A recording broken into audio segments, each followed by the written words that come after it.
নমস্কার বন্ধুরা, দেবযানী লাইভ চ্যানেলে তোমাদের সবাইকে জানাই স্বাগতম। আশা করি ভালো আছো আর সবসময় ভালো থাকো, এটাই ঠাকুরের কাছে প্রার্থনা করি। তো আমিও আছি মোটামুটি, খুব একটা ভালো নেই, মনটা ভীষণ খারাপ।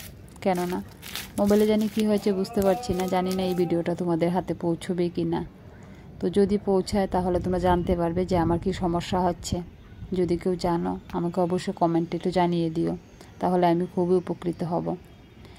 কারণ চ্যানেলের অনেক কিছু নিয়ম কানুন আছে, মোবাইলের অনেক কিছু নিয়ম কানুন আছে, সবগুলি ভালোভাবে বুঝতে পারি না এবং জানিও না আর কি। যেহেতু কেউ নেই হেল্পার এই ইউটিউব ব্যাপারে, কেউ নেই আমার আশেপাশে, কেউ নেই, আমি একা একা যতটুকু পারি ঠিক ততটুকুই করি আর কি। তো আমার গত রাত থেকে শুরু হয়েছে এই আপলোডিংয়ে সমস্যা হচ্ছে আর কি, ভিডিও আপলোডই হচ্ছে না, যার ফলে আমি ভিডিও দিতে পারছি না তোমাদের কাছে। তো তবু পরের দিন মনটা খারাপ, তারপরেও কিছুটা ভিডিও করতে চেষ্টা করেছি, কিন্তু আজ এই মুহূর্তে এসে আমি কিন্তু ভিডিও করছি না। আজকেও আমি ভিডিও করিনি। আজ হলো 3 তারিখ। তো যেদিন করেছিলাম সেদিনের ভিডিওটাই এডিট করছি আর কি। সকালবেলা ঘুম থেকে উঠে কাঁঠাল বিচি আমি খুব ভালোবাসি, ছাদে নিয়ে দিয়ে আসলাম, কিন্তু জানো কাঁঠাল বিচিগুলি নষ্ট হয়ে গেছে, ভীষণ কষ্ট হচ্ছে বিচিগুলির জন্য। এগুলি আমি খুব ভালোবাসি। তো যাই হোক, সকালে এসে টিউশন সেরে টেরে স্নানটা সেরে নিয়েছি। টিউশন করিনি কারণ আজ স্টুডেন্ট আসবে 9:30টার দিকে, তাই ভাবছি যে না, সকাল সকাল স্নানটা সেরে নিই। ছেলে ঘুমোচ্ছিল সকালবেলা, তো আমি আমার নিত্যদিনের সকালের কাজকর্ম শেষ করে স্নান করে নিয়েছি। স্নান করে ঠাকুর পুজোটা দিয়ে দেব। ঠাকুর পুজো দিয়ে তারপর স্টুডেন্টদের পড়াবো আর কি। পড়ানো শেষ হলে তারপর শুরু হবে রান্না বান্না। তো এই দিয়ে শুরু করলাম সকাল। এখন দেখো আমি ফুল তুলছি ছাদে গিয়ে। এই দেখো আমার কাছে কতগুলি ফুল ফুটেছে। হ্যাঁ, কতগুলি তোমরা হাসবে না, হ্যাঁ, এতটুকুই আমার জন্য যথেষ্ট আর কি। গাছগুলি বড় হলে অবশ্যই হয়তো সাজিয়ে ভর্তি করে ফুল তুলতে পারবো, ওই আশাটাই রাখছি। তো দেখো কতগুলি হয়েছে, আমার যথেষ্ট, আমার ঠাকুর খুশি হবে। তবু তো বাড়ির ফুল, এতদিন ঠাকুরকে বাজার থেকে এনে দিয়েছি। তো এই দেখো ফুলগুলি কি ভালো লাগছে, দারুণ লাগছে না? খুব সুন্দর লাগছে। তো যাই হোক, ঠাকুর পুজো দেওয়া শুরু করলাম। এদিকে ছেলেও ঘুম থেকে উঠে গেল। তো ছেলে উঠে গেলে কিছু করার নেই, যখন টিউশন করি তখন ছেলে স্কুলে থাকে, এখন গ্রীষ্মের বদ্ধ বাড়িতে আছে, তাই একটু অসুবিধে হয়, কারণ ছেলেকে পড়ানোর কথা কিন্তু আমি টিউশন করছি। তো এখানে একটু অসুবিধে হয়, মনটা ভালো লাগে না। তবু ছেলেকে কিছু পড়া দিয়ে আসি, যেগুলি সে একা একা করতে পারবে। তো ছেলেকে পড়া দিয়ে আমি টিউশন করব আর কি। তো ঠাকুর পুজোটা দিচ্ছি, তোমরা দেখতে থাকো, তারপর আমি কি করি।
আমার কাজ শেষ করে চলে আসলাম রান্নাঘরে এসে ছেলেকে আগে খাবার দিতে হবে। ছেলেকে খাইয়ে তারপর রান্না টান্না শুরু করব। তো প্রথমে ডিম অমলেট একটা করে দেব। তো ডিম অমলেট খাবে না, ডিম পুচ করে দেবো, পেঁয়াজ টেয়াজ ছাড়া আর কি। এটা বানিয়ে ছেলেকে একটু খাইয়ে দেবো। ছেলেকে খাইয়ে দিয়ে তারপর আমি নিশ্চিন্ত মনে রান্না করব আর কি। তো দেখো সকালবেলাটা এইভাবে, ছেলে যখন স্কুল থাকে না বাড়িতে, এইভাবে ছেলেকে রেখে আমি টিউশনটা করি। তো কিছু করার নেই, ইচ্ছে থাকলেও কিছু করার নেই, কারণ এভাবেই চলতে হবে। কারণ সংসারে যখন আর্থিক অবস্থার তেমন একটা ভালো না হয়, তখন আমাদের ওই রকমভাবেই ম্যানেজ করতে হবে আর কি, কিছু করার নেই। ছেলেকে কষ্ট করে পড়াতে হবে। তো আজ যেহেতু একজন খাবে, এজন্য কাল রাতেই মাছ এনেছিল, খাবে বলতে একজন মানে বাড়িতে কাজ করবে, তো ওনাকে দুপুরবেলা খাওয়াতে হবে, এই জন্য মাছটা নিয়ে নিচ্ছি আর কি। নাহলে আমিও খুব একটা মাছ পছন্দ করি না, আমাদের ঘরে মাছটা খুব কমই আসে আর কি। তো যেহেতু এখন মানে অতিথি বলা চলে, আমার কাছে অতিথি আছে, তাই রান্না করবো আর কি মাছটা। এদিকে ছেলেকে ভাত মেখে দিচ্ছি, মেখে টেখে দিলে সুন্দর করে খেয়ে নেবে, না হলে খাইয়ে দিতে হয়। তো মাঝে মধ্যে এখন শেখাচ্ছি, স্কুল যেহেতু নেই একটু খাক, তো মেখে টেখে দিয়ে দিয়েছি, এখন ছেলে বসে বসে খেয়ে নেবে। তো এদিকে ছেলেকে ভাতটা দিয়ে রান্নার কাজ শুরু করে দিলাম আর কি। তো রান্নার কাজ করতে করতে ভাবছি যে তোমাদের সাথে আমি যদি আর মোবাইলে ভিডিও শেয়ার করতে না পারি, হয়তো তোমাদের সাথে আমার আর যোগাযোগ হবে না। জানি না মোবাইলটা কি হয়েছে, মোবাইলটার কি প্রবলেম হয়েছে বুঝতে পারছি না। এই যে ভিডিওটা এডিটিং করছি, এটাও কি তোমাদের হাতে পৌঁছবে কি না কিছুই বুঝতে পারছি না। তাহলে তোমাদের সাথে আমার কিভাবে কথা হবে? এমনকি আমি যখন ভিডিওগুলি ডাউনলোড বা আপলোডে দিই, তখন ভিডিওগুলি ঘুরে, তোমাদের ভিডিওগুলিও আমি তখন দেখতে পারি না।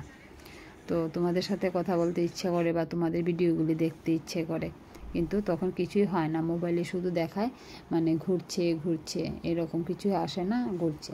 কিন্তু মোবাইলটা কিন্তু এত পুরনো হয়নি যে প্রবলেম হবে, হয়তো কোনো সেটিংয়ে কিছু হলো কি না কিছুই বুঝতে পারছি না, তাই মনটা ভীষণ খারাপ। তো আজ আমি এক জায়গায় যাব। কোথায় যাব? আজ আমি শাশুড়ি বাড়ি থেকে বরের বাড়িতে যাব। তো তোমাদেরকে অবশ্যই শেয়ার করব শাশুড়ি বাড়ি থেকে বরের বাড়িতে যাচ্ছি কথাটার মানে কি। কথাটার মানে হলো, আমি যে বাড়িতে থাকি এটা আমার শাশুড়ি মা তৈরি করা বাড়ি, আর আমি আমার বরের বাড়িতে যাব বলতে, বরের বাড়িটা মানে বর আলাদা জায়গা কিনে বাড়িটা করেছিল আর কি, শাশুড়ি মা থাকতেই জায়গাটা কিনে রেখেছিল আর কি।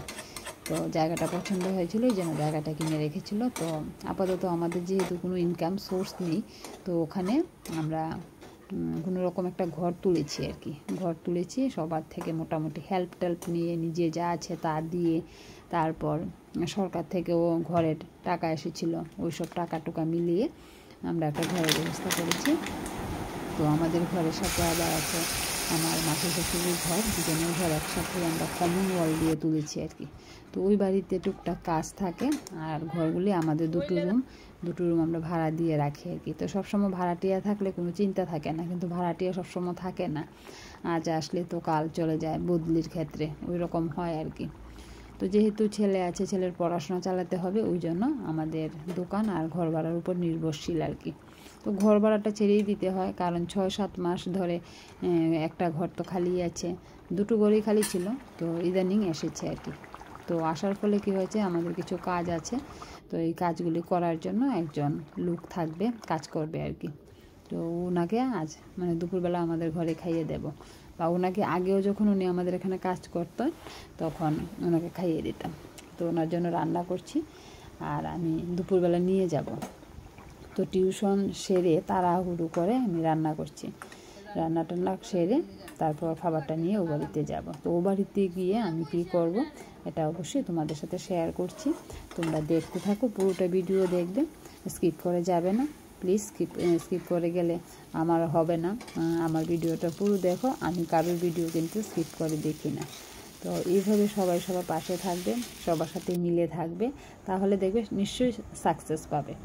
তো ঠিক আছে, তোমরা দেখতে থাকো। আর এদিকে দেখো শরবত, যাওয়ার সময় একটু শরবত নিয়ে যাব। তো গিয়ে তো আর ভাতটা খাওয়া যাবে না, আমি যাওয়ার পর ওদেরকে শরবতটা দেবো, শরবতটা খেয়ে ওরা একটু ঠান্ডা হবে, তারপর ভাতটা দেবো আর কি। তো ভাত কীভাবে নেব, মাথা ঘুরে যাচ্ছে কীভাবে ভাত নেব। এদিকে ফোন এসেছে তাড়াতাড়ি ভাত নিয়ে যাওয়ার জন্য। আমি সকালবেলা উঠে এখন পর্যন্ত একটু স্থির হয়ে বসতে পারিনি, কিন্তু এখনও চলছি। টিউশন সেরে রান্নাঘরে গেলাম, রান্নাঘরে গিয়ে তাড়াহুড়ো করে ভাত করেছি। ভাত করার সাথে সাথে ফোন এসেছে, এমনকি কুকারে তাড়াহুড়োর জন্য তাড়াতাড়ি করে কুকারের মধ্যে ভাত বসিয়েছি, কুকারও সিটি খুলছে না আর কি। মানে কুকার থেকে ভাত নেওয়ার মতো বাটি নিয়েছিলাম যে বেড়ে নিয়ে যাব, কিন্তু সেই আর হলো না আর কি। কুকার শুদ্ধ ভেগের মধ্যে করে আমি নিয়ে গেছি, নিয়ে দেখো ছাদের মধ্যে বসে, আমাদের বাড়ি ওই নতুন বাড়ির ছাদে বসে বসে মানে দাদাকে দিচ্ছি, দাদাকে খাবার দিচ্ছি আর কি। তো দাদা খুব খুশি, দাদাকে যে ভিডিও করছি দাদা কিন্তু খুব খুশি মনে মনে। আর ওইদিকে দেখো আয়ুষ বাবা খেতে বসেছে। তো ওদের খাওয়া শেষ হয়েছে, আমিও বলছে যে তুমিও নিয়ে নাও, কারণ আমিও খাইনি সকাল থেকে যে উঠে চলছি, এখন পর্যন্ত কিছুই খাইনি। ভাগ্য ভালো ছেলেকে খাইয়ে নিয়েছি আর কি। তো আমিও এখানে দাদার সাথে বসে গেলাম আর কি, খেতে বসে গেলাম। তো এইভাবে এই মজাই হয়েছে, অনেকদিন পরে এইভাবে ছাদে খেয়েছি, খুব মজা লেগেছে। আর পাশের বাড়ির ছাদ থেকে বলছে কী করছো, আমি বলছি পিকনিক করছি, পিকনিক এই বলে খাচ্ছি আর কি। তো দাদার সাথে গল্প করে করে খাচ্ছি। আয়ুষের বাবাকে বলেছি আমাকে একটু ভিডিও করে দাও না, আর আয়ুষের বাবু এতটা কাজে ব্যস্ত আর কি, বলছে এখন ভিডিও করতে হবে না। এই জন্য না, অনেক সময় আছে, অনেক মুহূর্তগুলি আমি পারি না আর কি। আমি ব্যস্ত থাকলে আমাকে যদি কেউ ভিডিও করে না দেয়, তাহলে এগুলি আমি কীভাবে তোমাদের সাথে শেয়ার করব। তারপর যদি কখনো সাকসেস পাই তাহলে হয়তো করতে পারবো, স্ট্যান্ড লাগিয়ে লাগিয়ে করে ফেলবো। কারণ এখনও ভিডিওটা আমি লুকিয়ে লুকিয়েই বলতে গেলে করি আর কি, সবাইকে দেখিয়ে করি না। কারণ অনেক কিছু, যতই আমাদের সমাজ মডার্ন হোক বা উন্নত হোক, এখনও কিন্তু কিছু আছে, মানে সবাই পরিপূর্ণভাবে এখনও মডার্ন হতে পারেনি। দেখবে তোমার ভিডিও করা দেখে অনেকে সমালোচনা করছে, অনেকে কিছু বলছে, নানা লোকে নানা কথা বলবে। তাই ভাবছি না, যদি সাকসেস হই তাহলে ঠিক আছে, সবার সামনেও বলা যায়, সবার সামনে ভিডিও করা যায়, কোনো অসুবিধের কারণ হয় না আর কি। তো এই দেখো ঘরগুলি। তবে নেক্সট একদিন আমি তোমাদের সাথে পুরোটা শেয়ার করতে চেষ্টা করব, কারণ আমি এখানে আসার পর আমার আবার ফোন এসেছে, ওই বাড়িতে এসে নাকি একটা স্টুডেন্ট বসে রয়েছে। তো আমাকে না, মানে কি বলবো, একটা করে স্টুডেন্ট পড়াতে হয়, একটা দুটো নিয়ে আমি বসে থাকি। একসাথে হলে অসুবিধে নেই, একবারে পড়িয়ে ফেলতে পারি, কিন্তু সেই ভাগ্য আমার নেই। আমার ভাগ্যের মধ্যে এইরকমই। দেখো তোমাদের সাথে ভিডিও শেয়ার করি, এখন মোবাইলটা প্রবলেম, আমাকে আটকে, মানে আমি শুধু বাধা খাই আর কি। তো যাই হোক, আমি এই বাড়ি থেকে বেরিয়ে যাচ্ছি। তো এই বাড়িটা আমি পরে একদিন দেখাবো। একদিকটা হলো আমার মাসি শাশুড়ির, আরেক দিকটা হলো আমাদের আর কি। তো এই হলো আমাদের বাড়ি। তো অবশ্যই তোমাদের সাথে একদিন শেয়ার করবো। তো যাওয়ার সময় বেড়ালটাকে দেখছি, দেখো আমি রাস্তার মধ্যে যদি বেড়াল কুকুর দেখি, আমি কিন্তু ওদের সাথে কথা বলি, ওরা আমার কথা শুনে আবার মাঝে মধ্যে ভয় পেয়ে চলে যায়। তো যাই হোক, এদিকে পরিবেশটা দারুণ, কিন্তু এখন আর সময় পাই না ওইদিকে যাওয়ার। আগে প্রত্যেক দিন আমি বিকেলে যেতাম আর কি এদিকে। কিন্তু দেখো আমার মুখটুক কেমন হয়ে মানে একদম ক্লান্ত হয়ে রয়েছি আর কি। একদম রোদ ছিল, কিন্তু মোবাইলে বোঝা যাচ্ছে না যে রৌদ্র ছিল। আমি যে ছাতা নেব সেই পরিস্থিতিটাও ছিল না, কারণ ছাতা নিলে কী করে হবে, একটা ব্যাগের মধ্যে নিয়েছি টিফিন বক্সে তরকারি ঢুকিয়ে নিয়েছি আর কি, আরেকটা ব্যাগে শুধু কুকার, দুনো হাত আমার বিজি। তো মোবাইলটাই ধরতে, মানে যাওয়ার সময় মোবাইলে ভিডিও করতে পারিনি, আসার সময় একটু খালি হয়েছে। আর বাসন রেখে এসেছি, আয়ুষের বাবাকে বলেছি তুমি আসার সময় নিয়ে আসবে, তাই হাত একটা খালি আর কি। তো যাওয়ার সময় ভিডিও করতে করতে যাচ্ছি। আর এই যে সামনের লোকটা, এই জন্য এই জায়গাটা করেছি। এই যে লোকটাকে দেখতে পাচ্ছ, উনি কিন্তু প্রায় সময়, মনে করো মাসে একবার কি দুবার হলেও আমার বাড়িতে যায়। উনি না গেটে দাঁড়িয়ে দাঁড়িয়ে আমাকে ডাকে, বৌদি বৌদি বলে ডাকে। আমি ওনার ডাক শুনে প্রথম দিন ভয় পেয়েছিলাম। তো ভয় পেয়ে কী করেছি, আস্তে আস্তে এইভাবে তাকিয়েছি, গেটের দিকে তাকিয়ে দেখছি কে ডাকছে, বৌদি বৌদি বলে। তো তাকানোর পর দেখলাম যে উনি বলছে ভাত আছে, এরকম বললো। আমি একটু অবাক হয়ে গেলাম। অবাক হয়ে ঘরে এসে আয়ুষের বাবাকে বললাম ভাত চাইছে। তখন আয়ুষের বাবা বলছে, আয়ুষের বাবা দেখে ওনাকে চিনেছে, ওরা চিনে আর কি ওনাকে। উনি নাকি খুব মানে পড়াশোনা করে, মানে শিক্ষিত একজন, পাগল হয়ে গেছে আর কি। তো শিক্ষিত লোকরা তো স্বাভাবিক কেন পাগল হয় জানোই, চাকরি বাকরি অভাবেও হয়ে থাকে। যাই হোক, তারপর ঘরে যা ছিল ওনাকে খাইয়ে দিয়েছি, তাই ওনার কিছুটা ভিডিও ক্লিপ তোমাদের সাথে শেয়ার করলাম আর কি। তো প্রায় সময় উনি আসেন, ওনাকে আমি খাবার দিই। আরেকদিন যদি আসে অবশ্যই তোমাদের সাথে শেয়ার করব। এসে বলে ঠান্ডা ভাত হলেও হবে। আর ওনার ভাগ্যটা এত ভালো, যেদিন আসে এদিন ঘরে সব থাকে আর কি। সকালে আসলেও থাকে, যখন আসে তখনই থাকে আর কি। তো এভাবেই আমার দিনগুলি কাটে। তো ঠিক আছে বন্ধুরা, তোমাদের সাথে কিছুটা সময় কাটালাম, ভালো লাগলো। তো জানি না এই ভিডিওটা তোমাদের হাতে যাবে কি না, তবে তোমরা আশীর্বাদ করো আমার মোবাইলটা যাতে কোনো রকম প্রবলেম না করে, এই ভিডিওটা যেন তোমরা দেখতে পারো, তোমাদের কাছে যেন পৌঁছতে পারে। আর অবশ্যই কিন্তু কমেন্টস করবে, পুরোটা ভিডিও দেখতে চেষ্টা করবে, তাহলেই আমার একটু উপকৃত হবে এবং আমিও তোমাদের সাথে সব সময় থাকবো। ঠিক আছে বন্ধুরা, টাটা বাই। আবার দেখা হবে নতুন একটা ভিডিওতে, যদি ভাগ্য ভালো থাকে তাহলেই দেখা হবে।